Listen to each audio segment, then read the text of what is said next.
Lieutenant Colonel Sir Merritt Livingstone was no stranger to a club, but the Marlborough, he was quickly discovering, was nothing like the Guards.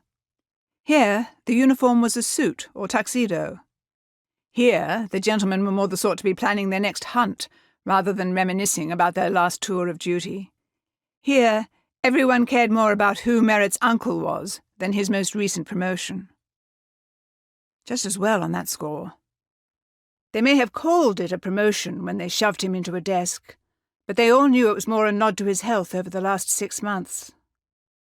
Blasted pneumonia. He'd get stronger again. He would. A bit more time, and he'd request a more active duty station. Do lighten up a bit, old boy. You look like you're facing down a platoon of enemy combatants instead of looking for a game of whist. Merritt blinked away the dark thoughts, tried to suppress a cough, and slanted an amused look at Lord Xavier. That's how one wins at whist, you know. Strategy. Skill. Xavier gave him the same look he'd been giving him since they were 8. Yes, but you'll never convince anyone to play with you if you show it.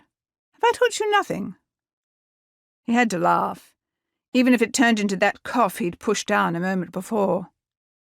Lord Xavier Hastings, pampered second son of the Duke of Norwich, though Merritt tried not to hold it against him, had certainly taught him much over the years about what a congenial facade could achieve.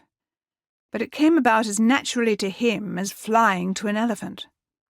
Xavier's look turned to one of concern as Merritt's cough went deep and racking, and he slapped a hand to his back.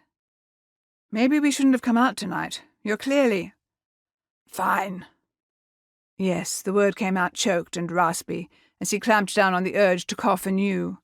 But he was drawing attention he didn't want to draw, and that wouldn't do. He took a few careful, deep breaths, swallowed a few times, and made no argument when Xavier waved down a passing waiter and handed him a small glass of something amber. He didn't know what liquor it was and didn't much care. A sip of it did the same job as the bottle of medicine he had at home, numbing the raw edges of his throat and helping the muscles to calm from their spasm. Xavier shook his head and planted his hands on his hips. You should have stayed at home. I'm tired of being at home. You'll only set your recovery back if you push too hard.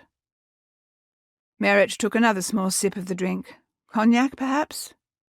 He was no expert, rarely partaking of anything stronger than a stiff cup of tea. But when he spotted a pair of wingbacks open with a fair view of the crackling fire, he aimed toward them instead of letting Xavier take him toward the whist tables.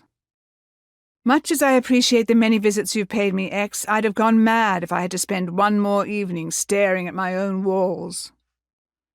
With exaggerated drama, Xavier splayed a hand over his heart and sank into the match of Merritt's chair.